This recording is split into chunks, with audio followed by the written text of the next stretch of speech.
Hello everyone, welcome to future drops education. कैसे हो आप सभी? तो आज की जो वीडियो रहेगी वो रहेगी रिवीजन पे। तो हमने जितना भी अभी तक पढ़ा है, जितने भी टॉपिक किए हैं उनको मोटा मोटा एक बार रिवाइज जरूर कर लेंगे। तो आइए शुरू करते हैं। सबसे पहले जो हमारा टॉपिक था, जो हमने किया था, वो किया था ब्लड। अब ब्लड में हमने क्या क्या चीजें पढ़ी थी, वो पढ़ी थी। देखिए, सबसे पहले तो आपको पता होना चाहिए कि ब्लड होता क्या है, उसको क्या कहा जाता है। तो ब्लड को कहा जाता है कि ये क्या होता है, एक स्पेशलाइज्ड जो है बॉडी फ्लूइड होता है। ठीक है, स्पेशलाइज्ड इसको क्यों बोला जाता है? क्योंकि ये एक फ्लूइड होकर भी, ये एक तरल होकर भी क्या करता है, एक टिश्यू जैसा काम करता है, टिश्यू की तरह काम करता है। ठीक है जी। फिर उसके बाद अब आप आगे देखिए कि ब्लड के अंदर कंपोनेंट कितने होते हैं। तो ब्लड के जो कंपोनेंट होते हैं वो होते हैं चार।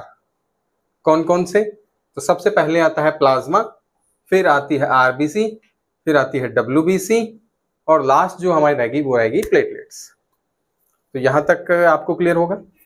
ठीक है। फिर उसके बाद जो ब्लड है, अब ब्लड में प्लाज्मा कितना होता है? तो वो होता है 55 से 60% होता है। ठीक है, और ये मैटर करता है बॉडी वेट के ऊपर। बहुत बार जैसे पिछली वीडियो पे एक क्वेरी आई थी जिसमें एक किसी स्टूडेंट ने पूछा था कि भाई ब्लड जो है वो 55% होता है पर आपने 60 बोला, तो वो उस पर होता क्या है कि एक बॉडी वेट के ऊपर डिपेंड करता है। ठीक है, बॉडी वेट, उसका साइज जो होगा पर्सन का, उसके ऊपर डिपेंड करता है। ठीक है, तो मोटा मोटा हम जो 60% लेके चलते हैं। फिर उसके बाद अब देखिए कि अगर प्लाज्मा 60% है तो बाकी का जो कार्पल्स जो हमारी बच गई वो कितनी हो जाएंगी? तो वो हो जाएंगी हमारी 40%। ठीक है। फिर उसके बाद अब आप देखिए आगे कि प्लाज्मा, अब प्लाज्मा हमने देख लिया कि 60% है। इसके अंदर दो प्रोटीन और होते हैं। कौन कौन से प्रोटीन होते हैं? तो इसके अंदर होते हैं फाइब्रिनोजन और प्रोथ्रोम्बिन, थ्रोम्बिन, माफ कीजिएगा, थ्रोम्बिन। ठीक है, तो ये दो प्रोटीन होते हैं। तो अब इन प्रोटीन का क्या काम होता है? इनको तो बस एक बार जो है बाहर निकाला ही जाता है इससे। किस लिए निकाला जाता है? वो निकाला जाता है ब्लड की जांच करने में। आपने देखा होगा कि जब हम बीमार पड़ते हैं तो बीमार होने पे क्या होता है कि डॉक्टर जो है हमसे ब्लड लेता है और ब्लड लेने के बाद उसकी जांच करता है, और जांच में वो जांच भी किसकी करेगा? तो वो करेगा सीरम की। ठीक है, तो प्लाज्मा से जब वो दोनों प्रोटीन निकाल दिए जाएंगे तो उसे क्या कहा जाएगा? वो कहा जाएगा सीरम। यहां तक क्लियर है? ठीक है। तो दो प्रोटीन कौन से थे? फाइब्रिनोजन और थ्रोम्बिन। कौन कौन से थे? एक बार फिर से रिवाइज कीजिए, फाइब्रिनोजन और थ्रोम्बिन। ये मैं रिवाइज क्यों करवा रहा हूं? क्योंकि एग्जाम में पूछा गया कि किन प्रोटीन को निकाला जाता है, इसलिए मैं इसको रिवाइज कर रहा हूं। ठीक है, तो अब हमारे पास बच गया ब्लड का 40%। तो 40% कौन सा था? वो थे कार्पल्स। अब कार्पल्स में भी सबसे ज्यादा कौन था?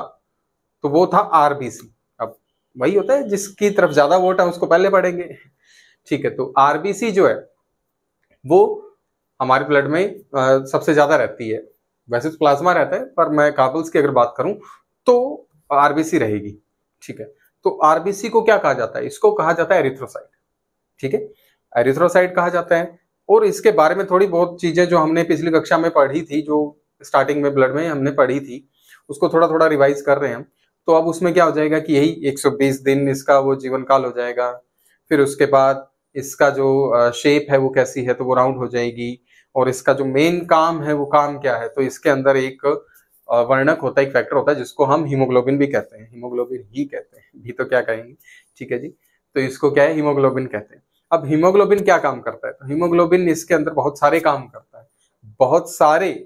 जैसे कि अब आप देखिए कि सबसे पहले हीमोग्लोबिन का काम है एक तो ब्लड को रेड करना। ठीक है, एक तो वो लाल रंग होता है उसके लिए। दूसरा, वो क्या करेगा? गैस एक्सचेंज करेगा। गैस एक्सचेंज कैसे करेगा? तो ये हमने रेस्पिरेशन की वीडियो में पढ़ा था। यदि आपने वीडियो नहीं देखी तो आई बटन पे आपको दिख जाएगी ऊपर। ठीक है, तो अब आप देखिए रेस्पिरेशन उसमें मदद करता है हीमोग्लोबिन। तो मदद किस प्रकार करता है? तो आपने रेस्पिरेशन की वीडियो में देखा होगा कि मैंने वहां अब आप यहाँ पीछे देखिए कि यहाँ लंग्स बनाए हुए हैं, और लंग्स के लास्ट एंडिंग छोर पे जो ब्रोंकियोल्स थी, उनके एंडिंग छोर पे क्या हो जाएगा? छोटी छोटी बल्ब लाइक स्ट्रक्चर हो जाएंगी, जिनको एल्वेलाई कह दिया जाता है। अब ये एल्वेओलाई क्या काम करेगी, ये बहुत सारी कैपिलरीज से जुड़ी हुई होती है। कैपिलरीज आप इस तरीके से समझ सकते हैं कि बहुत ही छोटी, बहुत ही महीन जो है नसें होती हैं, उनको कैपिलरीज कह दिया जाता है, और वो उससे जुड़ी हुई होती है। तो हम अब जब सांस लेंगे तो सांस लेने के साथ क्या करेंगे कि ऑक्सीजन अंदर जाएगी।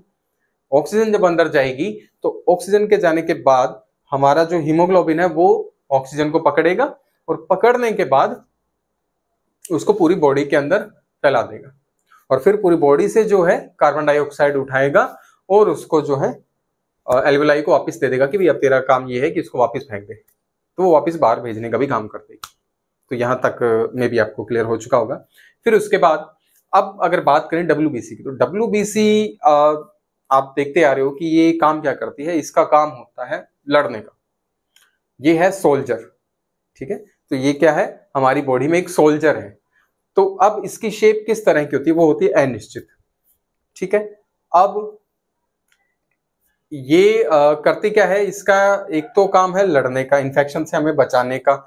इसके अंदर इसके भी कई प्रकार होते हैं, वो प्रकार हमने पढ़े थे, कौन से थे ठीक है, तो आप खुद कमेंट करके बताएंगे कौन से प्रकार थे इसके। तो अब वो जो प्रकार हैं उनमें क्या होता है कि जो एंटीबॉडीज होती हैं वो सिर्फ पहचानने का काम करती हैं।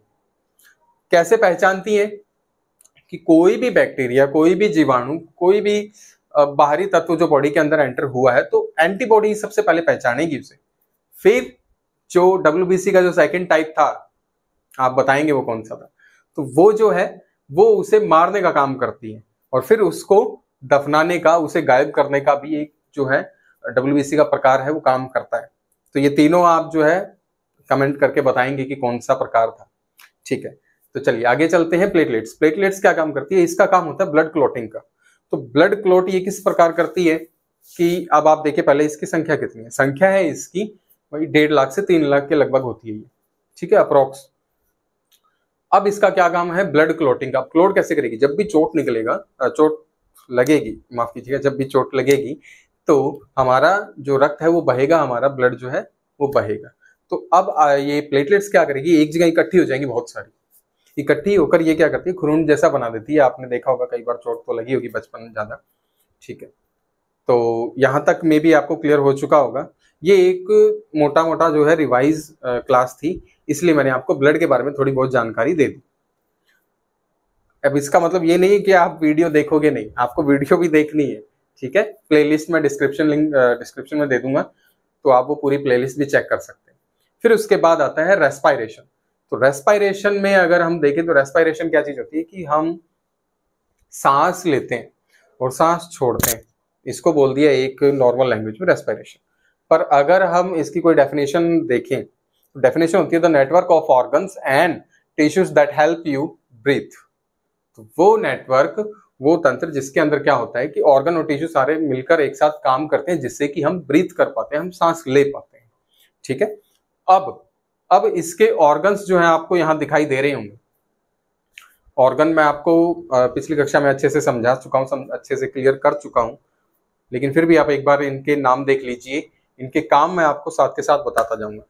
अब इसमें सबसे पहले क्या था, नोज। नोज में भी क्या था, इसके अंदर देखिए बाल होते हैं, छोटे छोटे हेयर होते हैं, वो होते हैं सिलिया बोला जाता है इनको। ये क्या करते हैं, एक वेव की तरह ये मूव करते हैं, ठीक है। फिर इनका काम क्या है, ये क्या काम करेंगे, ये किसी भी बाहरी जो सॉइल पार्टिकल है, ये कोई भी पार्टिकल है, पॉलन ग्रेन है, कुछ भी है, तो उसको बॉडी के अंदर एंटर करने से रोकेंगे।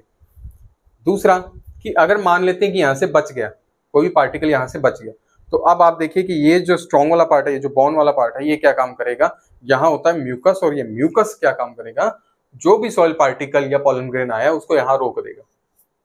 क्लियर, जिससे कि बॉडी के अंदर वो सांस के साथ हमारी बॉडी के अंदर एंटर ना कर पाए, ठीक है। फिर अब यहां तक तो क्लियर हो गया। अब आता है बाद में फेरिंग्स। फेरिंग्स एक ऐसा पार्ट है जो दोनों जगह काम आता है, रेस्पायरेशन वाले पार्ट में भी काम आता है ये, और डाइजेशन में भी काम आता है, ठीक है। क्योंकि एक ऐसा मोड है, एक ये ऐसा पाथ है जहां से दोनों पाइप जो है दोनों डिवाइड होती हैं, चाहे वो ट्रैकिया हो चाहे वो ऑयसोफेगस हो, जहां से डिवाइड होती है उसको बोल देते हैं फेरिंग्स। फिर उसके बाद आता है लेरिंग्स, जहां से अपन बोलते हैं, आप इसको यूं दबाकर भी फील कर सकते हो, ठीक है।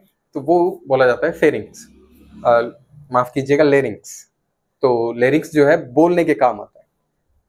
फिर लेरिंग्स के बाद आता है ट्रैकिया। ट्रैकिया क्या हो गया, ये विंड पाइप जिसको बोला जाता है। अब इसके ऊपर छोटी छोटी आप यूं महसूस कर सकते हो कि ये गोल गोल रिंग होती है इसके ऊपर। तो ये रिंग क्या चीज होती है, ये होती है कार्टिलेज की बनी, ठीक है। तो कार्टिलेज क्या चीज होगी, अब सवाल तो ये भी उठेगा कि भाई सवाल तो बहुत सारे हैं, जवाब तो देने पड़ेंगे ना। तो अब कार्टिलेज क्या चीज होती है, तो कार्टिलेज होती है बोन जैसी दिखती जरूर है पर बोन नहीं होती, ठीक है। बोन जैसी दिखती जरूर है पर वो बोन नहीं होती। तो वो क्या होती है, वो होती है जैसे कि अब नॉन वेजिटेरियन जो मेरे भाई हैं वो इसको बहुत अच्छे से समझते होंगे कि वो दिखती जरूर बोन जैसी है पर वो बोन होती नहीं, क्योंकि वो सॉफ्ट होती है उससे। हमारी बोन को अगर मैं बोलूं कि इसको यूं हाथ को मोड़ूं, यूं बीच में से मोड़ूं, तो क्या मुड़ जाएगा, नहीं मुड़ेगा, पर वो कार्टिलेज मुड़ जाएगी, ठीक है, फ्लेक्सिबल होती है, ठीक है। अब इसके बाद ये जो ट्रैकिया है ये आगे डिवाइड होता है, उस डिवाइडेशन को क्या बोला जाता है, तो उस डिवाइडेशन को बोला जाता है ब्रोंकाई, ठीक है। ब्रोंकाई जो है, अब आप देखिए आगे ब्रोंकाई भी डिवाइड होती है। तो जब ब्रोंकाई डिवाइड होती है तो वो किसके अंदर होती है, वो होती है ब्रोंकियोल्स में। अब आप इसको कैसे समझ सकते हो कि ये जैसे मान लीजिए ये मेरा फेस है, ये क्या है, ट्रैकिया है, यहां से ये मेरा शोल्डर जो डिवाइड हो रहा है ये क्या हो गया, ब्रोंकाई हो गया। अब इसके बाद जो मेरी ये उंगलियां हैं ये आगे और डिवाइड हो रही हैं, तो ये क्या होगी, ब्रोंकियोल्स होंगी। अब इसके लास्ट छोर पे मेरे नेल्स भी हैं, तो ये नेल्स को हम किससे समझ सकते हैं, ये हम समझ सकते हैं एल्वेलाई से।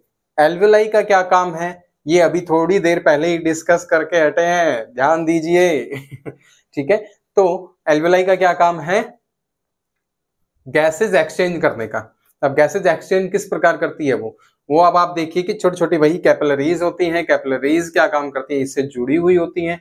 इससे जुड़ी हुई होने के बाद वो क्या काम करेगी, जब हम सांस लेंगे तो सांस के साथ हमने ऑक्सीजन अंदर ली, ऑक्सीजन अंदर लेने के बाद कैपिलरीज के थ्रू एल्वेलाई क्या करेगी, उसको ब्लड में मिलाएगी। तो जब उसे ब्लड में मिलाएगी तो ब्लड जो है पूरी बॉडी के अंदर घूम फिर के अच्छे से फिर आएगा, और वो क्या काम करेगा कि कार्बन डाइऑक्साइड साथ में उठाता लाएगा। अब कार्बन डाइऑक्साइड उठाता लाएगा तो अब वो क्या करेगा, वापिस वो कैपिलरीज के थ्रू एल्वेलाई तक जाएगा, और एल्वेलाई उसे फिर वापस बाहर कर देगी CO2 को। तो ये एक छोटा सा जो है रेस्पिरेशन का भी ओवरव्यू था। अब इसके बाद लास्ट जो अब हम करते हैं, लास्ट तो नहीं है पर हाँ ठीक है, अगला टॉपिक जो है हमारा वो था हार्ट। तो हार्ट क्या चीज होती है कि ये यहाँ मिड हल्का सा लेफ्ट साइड में होता है जो पंप करता है। अब इसे पंप कराने के लिए भी एक डिवाइस थी, कौन सी थी वो भी आप कमेंट करके बताओगे कि कहाँ थी और किस प्रकार की वो डिवाइस थी, क्या नाम था उसका। तो वो क्या करती है कि इलेक्ट्रिक शॉक, वो कौन सी नोड थी जो इलेक्ट्रिक शॉक दे रही थी जिससे कि हार्ट यूं पंप करता रहता है, ठीक है। अब उसके 4 चैम्बर थे, 4 चैम्बर कौन कौन से थे, वही एंट्रियम और वेंट्रिकल लेफ्ट जो है एंट्रियम और लेफ्ट वेंट्रिकल, राइट एंट्रियम और राइट वेंट्रिकल, आपको डायग्राम में अच्छे से समझ आ रहा होगा। अब इसमें पूरी बॉडी के अंदर ब्लड को धकेलने के लिए कौन था, तो वो था कौन था, तो वो था लेफ्ट वेंट्रिकल, ठीक है। और फिर उसके बाद अब जो राइट साइड है हमारा, अब राइट साइड में क्या हो जाएगा, वही राइट वेंट्रिकल, ये भी पंप करेगा। ये कहां पंप करेगा, ये करेगा लेकिन लंग्स के अंदर, ठीक है। अब आप इसको ऐसे देखिए कि ये कैसे काम करता है। तो हार्ट में जो ब्लड है, ब्लड का ट्रांसपोर्टेशन किस प्रकार होता है, वो किस प्रकार जो दौड़ता है वो ऐसे दौड़ता है। पहले लंग्स से आएगा ब्लड हार्ट में, हार्ट से जाएगा पूरी बॉडी में, फिर पूरी बॉडी से घूमता आएगा वापस हार्ट में, और हार्ट उसको जो है पंप करेगा फिर लंग्स में, फिर लंग्स से वापस हार्ट में। तो इस पूरी प्रोसेस के दौरान अब आप देखिए ब्लड हार्ट में कितनी बार आए, 2 बार, ठीक है। एक बार प्योर, दूसरी बार इम्प्योर, तो 2 बार ब्लड जो है हार्ट में आया है। तो इस प्रोसेस को क्या बोल दिया गया, क्या बोल दिया गया, double circulation, double circulatory system, या दोहरा परिसंचरण तंत्र, या दोहरा परिसंचरण, इस प्रकार के नामों से भी इसको जाना जाता है, ठीक है। तो यहां तक का मैटर में भी आपका क्लियर हो चुका होगा। अब लास्ट जो हमारा बचता है डाइजेशन, डाइजेशन की एक वीडियो आ चुकी है, दूसरी अभी बाकी है, वो आप ऑन द वे ही है, बस आने ही वाली है। तो अब आप उसका वेट कीजिए और जो अगली वीडियो होगी उसके अंदर हम एमसीक्यू लेके आएंगे, जो हमारे 4 टॉपिक कंप्लीट हो चुके हैं, इनको अच्छे से एक भी क्वेश्चन जो इससे बाहर ना जाए। ठीक है, तो जो भी मेरी प्लेलिस्ट है जो मेरी वीडियो की, वो आपको डिस्क्रिप्शन में मिल जाएगी। तो आज के लिए इतना ही, धन्यवाद।